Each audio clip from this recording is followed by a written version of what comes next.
అందరికీ నమస్కారం. ఈరోజు మనం ఒక సరదా విషయం గురించి మాట్లాడుకుందామా? అవును, ఆలోచించి చూడండి. మనం జీవితంలో పెద్ద పెద్ద ఆర్థిక నిర్ణయాల కన్నా ఒక కప్పు చాయ్ ఖర్చు గురించి ఎక్కువ ఆలోచిస్తామా? వినడానికి కొంచెం సరదాగా అనిపించొచ్చు, కానీ ఇది మనలో చాలామందికి అనుభవమే కదూ. చూడండి, మనందరికీ ఇది అనుభవమే. చిన్న చిన్నగా డబ్బులు దాచుకున్నప్పుడు అబ్బో ఎంత గర్వంగా అనిపిస్తుందో, కాని మన జీవితం పెద్దగా ఏమీ ముందుకు వెళ్లట్లేదే అనిపిస్తూ ఉంటుంది. ఎలా ఉంటుందంటే ఉదయాన్నే త్వరగా బయలుదేరినా రోజూ ట్రాఫిక్లో ఇరుక్కుతోయిన ఫీలింగ్ లాగా అనమాట. సరే ఫ్రెండ్స్, అసలు ఇలా ఎందుకు జరుగుతుందో చూద్దామా? దీని వెనక రెండు రకాల ఆలోచనలు ఉన్నాయన్నమాట. ఒకటి మన పాత అలవాట్లు, ఇంకొకటి కొన్ని కొత్త ఆలోచనలు. ఈ రెండింటికి మధ్య తేడా ఏంటో చూద్దాం. ఇది ఎలా ఉంటుందంటే, ఇద్దరు ఫ్రెండ్స్ పరీక్షకు చదువుతున్నారనుకోండి. ఒకరు ఒకలా చదువుతారు, ఇంకొకరు ఇంకోలా. అలాగే పాత ఆలోచన ఏమంటుందంటే, చిన్న చిన్న ఖర్చులు తగ్గించుకుంటే చాలు, అంతా సెట్ అయిపోతుంది అని. కాని కొత్త ఆలోచన ఏమంటుందంటే, కాదు, మనం తీసుకునే పెద్ద నిర్ణయాలే చాలా ముఖ్యమని. పాత పద్ధతిలో మనల్ని మనం చాలా కంట్రోల్ చేసుకోవడం బాధ్యతగా అనిపిస్తుంది, కాని కొత్త పద్ధతిలో మనశ్శాంతికి బ్యాలెన్స్ ముఖ్యం అంటారన్నమాట. ఇప్పుడు మనం కొన్ని సరదా కథలు చెప్పుకుందామా? అచ్చం మనం చిన్నప్పుడు స్కూల్లో విన్నట్టు.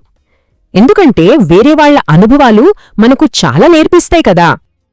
ముందుగా రాహుల్ కథ చూద్దాం. రాహుల్ ఏం చేశాడంటే, తనకి అందుబాటులో ఉండే ఫీజుతో ఒక మంచి కాలేజ్ని ఎంచుకున్నాడు. ఫ్రెండ్స్తో చిన్న చిన్నగా స్నాక్స్ తిన్నా పెద్దగా టెన్షన్ పడలేదు. అందుకే అతని ఫ్యూచర్ చాలా ప్రశాంతంగా ఉంది. మరి ఆశ ఏమో ఆలోచించకుండా చాలా ఖరీదైన కాలేజ్లో చేరిపోయింది. రోజూ చిన్న చిన్న ఖర్చులు తగ్గించుకుంది పాపం. కాని ఆ పెద్ద అప్పు వల్ల తన జీవితంలో ఒత్తిడి పెరిగిపోయింది.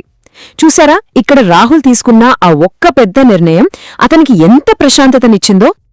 సరే, ఇప్పుడు అరవింద్, మనోజ్ కథ విందాం. అరవింద్ చాలా తెలివైనవాడు. ఇంటి అద్దె, కార్ లోన్ ఇలాంటి పెద్ద ఖర్చుల దగ్గర చాలా జాగ్రత్తగా ఉండేవాడు.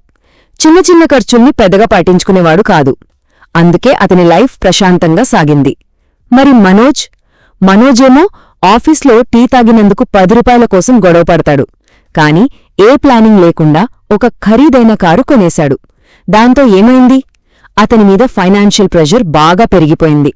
అంటే ఇక్కడ అరవింద్ పెద్ద బకెట్లలో నీళ్లు నింపడం మీద దృష్టి పెట్టాడు, చిన్న చిన్న చుక్కల గురించి కాదు. ఈ కథల నుంచి మనకొక విషయం అర్థమవుతోంది కదా, అదే బ్యాలెన్స్ అనే సీక్రెట్. ఇప్పుడు ఇంకో 2 చాలా ఇంట్రెస్టింగ్ ఉదాహరణలు చూద్దాం. రెడీనా? ఇదో సరదా కథ. చాలా కాలం క్రితం రాక్ఫెల్లర్ అని ఒక పెద్ద కంపెనీ ఉండేది. వాళ్ళ ఆయిల్ డబ్బాలని సీల్ చేయడానికి 40 చుక్కల సోల్డర్ వాడేవాళ్లు. అప్పుడు ఆయనకి ఒక చాలా చిన్న ఆలోచనొచ్చింది. అదేంటి 40 చుక్కలెందుకు, ఒక్క 39 చుక్కలతో ప్రయత్నించి చూద్దామా అని. ఆలోచించండి, ఎంత సింపుల్ ఐడియా కదా. కేవలం ఒక్క చుక్క తగ్గించారంతే. కాని ఈ చిన్న మార్పు లక్షల కోట్ల డబ్బాల మీద రిపీట్ అయినప్పుడు ఆ కంపెనీకి ఎంత డబ్బు ఆదా అయిందో తెలుసా? కోట్లల్లో. దీన్ని బట్టి మనకు ఏమర్థమవుతోంది? కొన్నిసార్లు చిన్న చిన్న మార్పులు కూడా పెద్ద పెద్ద అద్భుతాలు చేస్తాయి. ఇంకో కథ. ఇది మనం చాలాసార్లు విని ఉంటాం. రోజు లాటే కాఫీలు తాగడం మానేస్తే ఎప్పటికైనా ఫెరారీ కారు కొనొచ్చు అని అంటుంటారు గదా. విన్నారా ఎప్పుడైనా?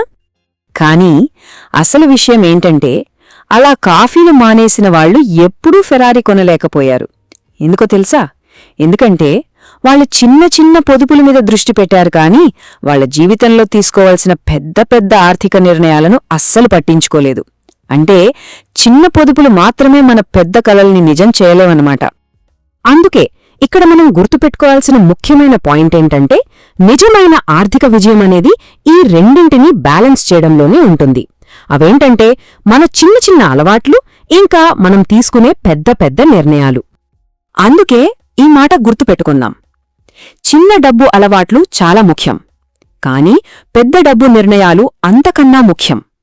ఇది మనమందరం గుర్తుపెట్టుకోవలసిన ఒక మంచి మాట.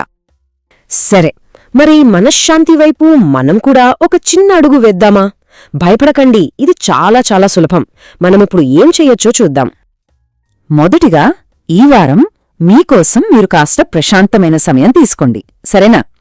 తరువాత రెండో స్టెప్, మీ నెల లేదా సంవత్సర ఖర్చుల్లో అన్నిటికన్నా పెద్దవి ఒక 5 ఏమున్నాయో ఒక లిస్ట్ రాయండి.